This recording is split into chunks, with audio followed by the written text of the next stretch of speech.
pointé du doigt accusateur par la population d'avoir distribué des matricules et falsifié des documents au profit des agents de sa coordination. Le numéro 1 des établissements professionnels de la communauté Acte des Apôtres, Pierre Junior Ilunga Boulanda, sort de son silence et rejette toutes les allégations portées à sa charge. Il précise que c'est une manière de saper son honneur. Il appelle tout le monde au calme car lui ne connaît pas ni de loin ni de près les dossiers. Pierre Junior Ilunga.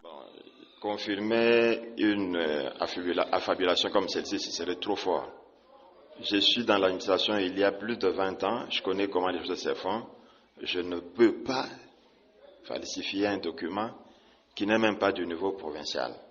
Les numéros matricules et le consort viennent du secrétariat général et du ministère au niveau national. Ce n'est pas mon niveau ici de les falsifier ou de faire quoi que ce soit.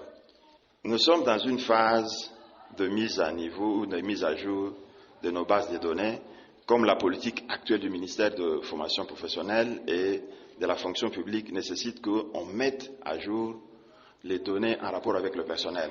On le fait le 4 du mois et le 14 pour élaguer les fictifs, les déserteurs et les démissionnaires. Donc on met ça à jour.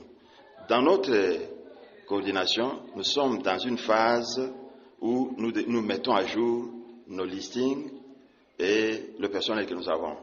Nous avons reçu de la part de l'autorité appropriée du CNACFEP des listings de travail qui sont sur ma table ici. Ce sont des listings qui viennent de Kinshasa,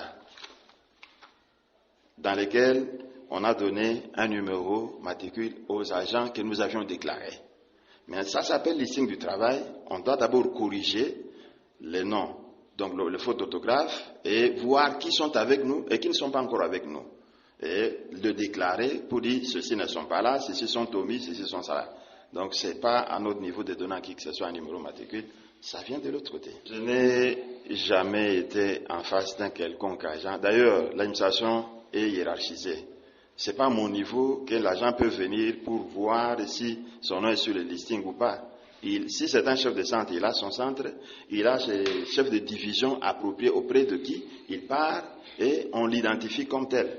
Nous avons, par exemple, pour le moment, pour ceux qui sont venus de Dibaya, ils ont fait leur listing par rapport à ceux qui travaillent avec eux. Nous vérifions par rapport à ceux qui sont venus à Kinshasa, on voit qui est avec nous et qui n'est pas avec nous. C'est un travail de routine qui se fait dans l'administration pour viabiliser les activités d'une association comme la nôtre. Vous dites quoi? Non, je n'ai pas exigé à qui que ce soit un 100 000 francs congolais. Je ne pense pas l'exiger pour quelles raisons.